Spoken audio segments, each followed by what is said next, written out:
takes a lot to get me to see a movie nowadays, but a Hollywood studio taking a crack at a property seen as a seminal and landmark example of Japanese animation will probably make me curious enough to spend $10. I'd say I'm well versed enough in the history and lore of Kokaku Kidotai as a complete franchise and the 1995 film by Mamoru Oshii to give an honest take on how I feel about this new iteration. You know, what it does right, what it messes up, and where I think they might go from here. So that's what this is. Ghost in the Shell stars Scarlett Johansson as the Major, the point man for a counter-terrorist cybersecurity organization known as Public Security Section 9. She also happens to be the first successful transplant of a human brain into a full synthetic body by technology conglomerate Hanka Robotics. Completely aware of this fact, she's constantly in a state of existential crisis, questioning whether or not the human component she has left is enough to qualify her as a human being.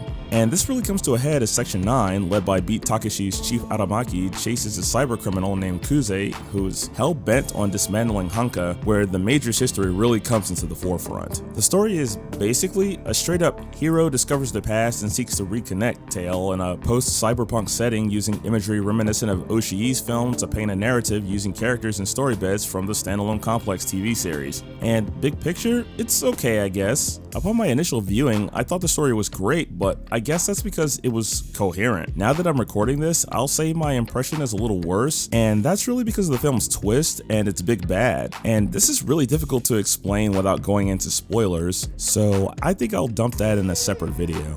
If anything, the other culprit is the script, which is all over the place and doesn't convey its themes of technological overreach and the erosion of humanity as well as it could have. And honestly, a lot of this is because of the Major. She's a lot less confident here, and the movie spends way too much time on her bemoaning her status as a full-body cyborg, really to the detriment of the impact you would have felt at the first act's turning point if the screenwriters had left more of Kusanagi's personality intact. I'd say the biggest missed opportunity is Major's conversation with Bato during the boat scene, which was the perfect opportunity for her to voice her opinion regarding her sense of self, and she spent it instead talking about sensory deprivation, like Superman in the Fortress of Solitude. Kuze is also changed a bit, but he's really a walking spoiler, so that's all I can really say. I did feel all the other characterizations were clear, even if they weren't all true to the source material. Ishikawa is presented as simply another field agent instead of the mad hacker that he is, though that fro is on point. Tokusa still has the mullet, still isn't majorly enhanced, and is still a beast with his revolver, but he isn't presented as the heart of the team, and I'd say he doesn't really get a moment to shine and prove why he's there in the first place. Then there's Ladria, a new character who's barely there.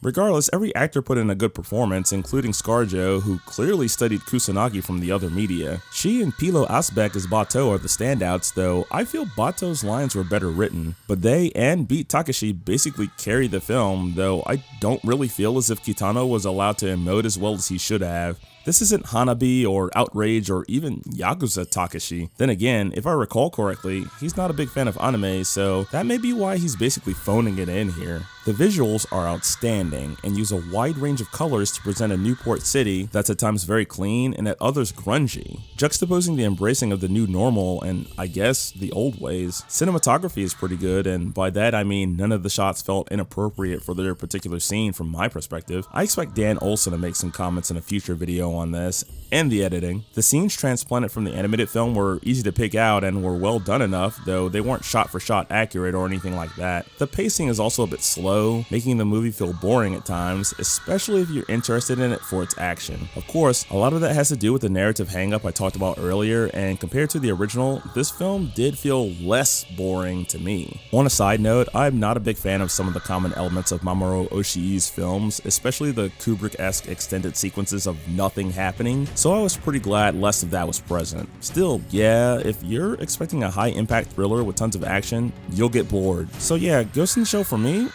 it was okay, sometimes even great. I'm not gonna ask a hypothetical question regarding whether or not it outdoes the original film everyone will likely compare it to, because it doesn't. And that's because, unlike that movie, it doesn't break any new ground in cinema like the old film did with animation, and it doesn't express the series' most prevalent themes as clearly. And because of that, many people will feel that not only does it not stand up to the source material, I disagree because the source is the manga, not some auteur's adaptation, but they may not feel it even stands on its own as a film.